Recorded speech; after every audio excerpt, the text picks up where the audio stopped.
Bom, então agora a gente vai falar sobre diagramas de fase. O que são diagramas de fase? Diagrama de fase é um gráfico que representa a curva de fusão, vaporização e sublimação conjuntamente. Então, ela vai apresentar onde que está a região líquido, vapor e sólido ao mesmo tempo. Então, diagrama de fase é um gráfico desse tipo aqui.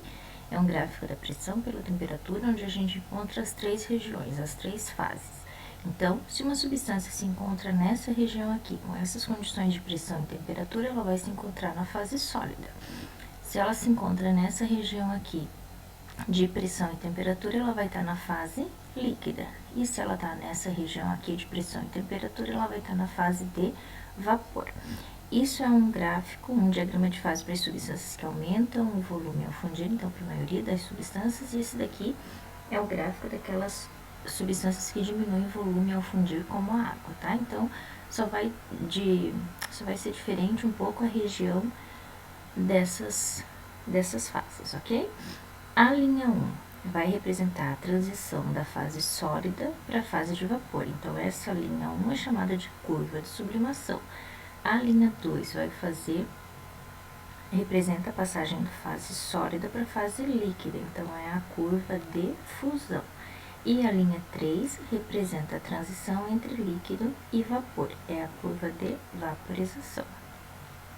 Existe um ponto em todo o diagrama de fase onde as três fases coexistem, que é chamado de ponto triplo ou ponto tríplice, tá? Então, aqui onde tem esse pontinho preto e o Tzinho é o ponto tríplice. Nessa região aqui, as três fases coexistem. Então, nesse ponto aqui vai ter tanto a fase sólida, quanto líquido, quanto vapor, para essa temperatura e para essa pressão específica, certo? Muito bem. O ponto tríplice da água, por exemplo, ele é a 4,58 milímetros de mercúrio e uma temperatura de 0,01 graus Celsius, tá? Então, se eu tiver com essa pressão a essa temperatura, eu vou ter água na fase sólida, líquido e vapor. Esse é o ponto triplo da água, ok? Muito bem. Então, a fase onde a substância se encontra, como eu falei antes, vai depender tanto da pressão quanto da temperatura. Então, se uma substância está nessa região de pressão e temperatura, ela vai estar no estado sólido. Se ela estiver nessa região de pressão e temperatura, no estado líquido, e nessa região de pressão e temperatura, no estado de vapor. Eu posso variar a fase de uma substância por três modos, ou aumentando a temperatura sem variar a pressão. Então, olhem aqui, desse ponto, eu saio de uma pressão PA e uma temperatura θA, e vou até um outro ponto B com a mesma pressão PA, mas agora a temperatura é θ2. Então, eu variei a temperatura sem variar a pressão, e eu passei da fase sólida para a fase líquida. Existe um outro modo de fazer isso, eu posso fazer isso sem variar a temperatura e variando a pressão. Então, pegando esse ponto A aqui também, diminuindo a pressão sem variar a temperatura. Eu saio do ponto PA e venho ao ponto PA1, e a temperatura continua sendo θA. Então, eu posso variar o estado de uma substância, ou variando temperatura, ou variando pressão, ou variando os dois. Se eu sair desse ponto A aqui e vir para esse ponto C, eu estou variando tanto a pressão quanto a temperatura, ok? São esses três modos que a gente pode fazer, ou variar a pressão, ou variar a temperatura, ou variar os dois.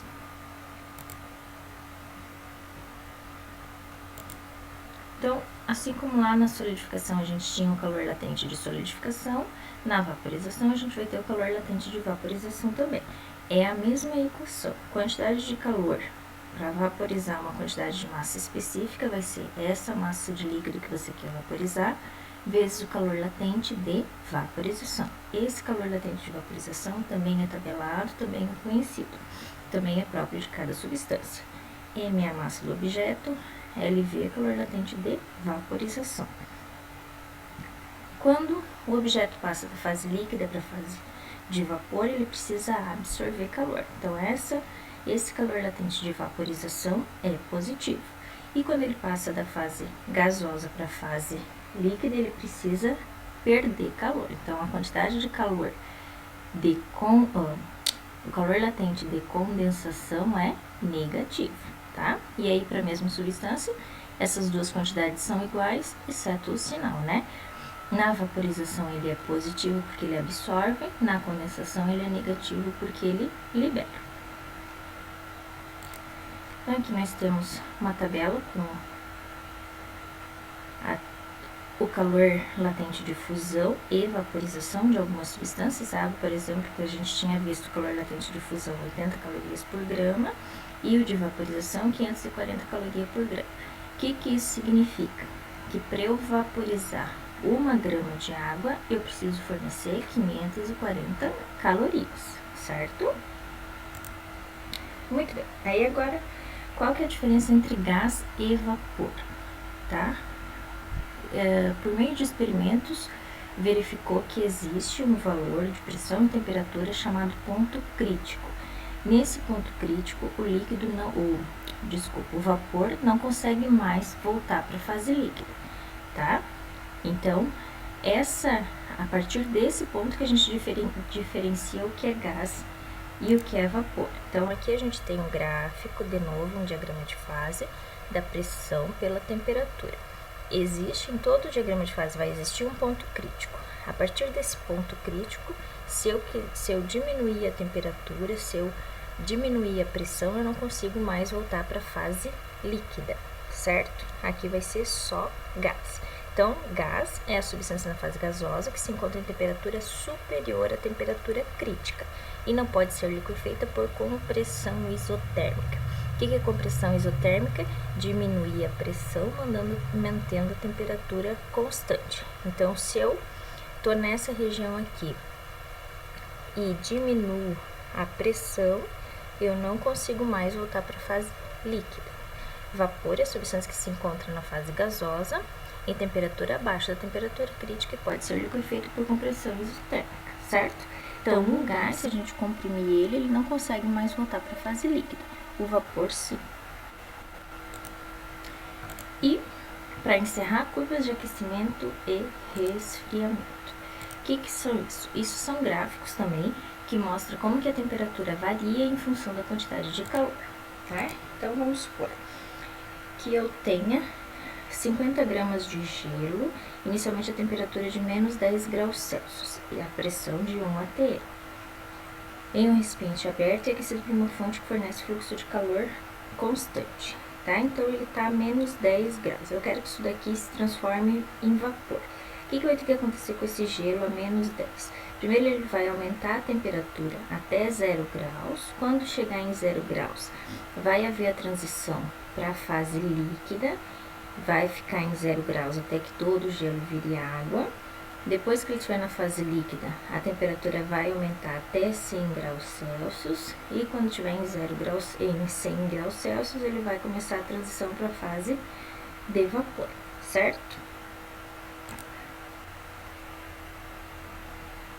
Aqui vai explicar o que eu falei lá.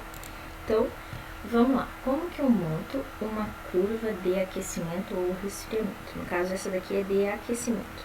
É um gráfico da temperatura pela quantidade de calor ou da quantidade de calor pela temperatura, tá? Então, prestem atenção do que o problema pede. Se o problema pede da temperatura pelo calor ou do calor pela temperatura. Esse aqui é da temperatura pelo calor.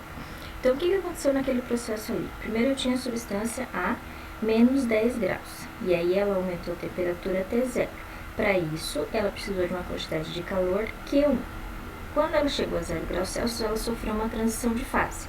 Então, a temperatura não variou, mas aumentou a quantidade de calor para Q2. Quando todo o gelo virou água e eu continuei fornecendo calor, ela vai aumentar a temperatura até 100 graus Celsius. Para isso, precisa de uma quantidade de calor Q3. Quando chega em 100 graus Celsius, ela vai mudar de fase para fase de vapor. Isso vai acontecer enquanto todo líquido não virar vapor. Para isso, vai precisar de uma quantidade de calor Q4. Se eu continuar fornecendo calor, aí vai voltar continuar a aumentar a temperatura do vapor, certo? Uma curva de resfriamento é ao contrário.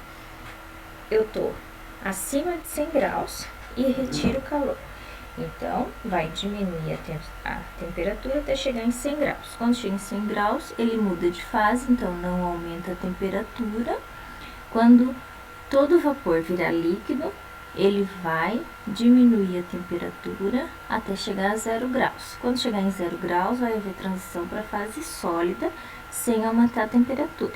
E aí ele vai diminuir a temperatura de novo até menos 10, que foi onde a gente começou, ok? Muito bem. Em seguida eu vou colocar exemplos sobre curvas de aquecimento e sobre calor latente para vocês aí no sistema também, certo? Um abraço, bons estudos!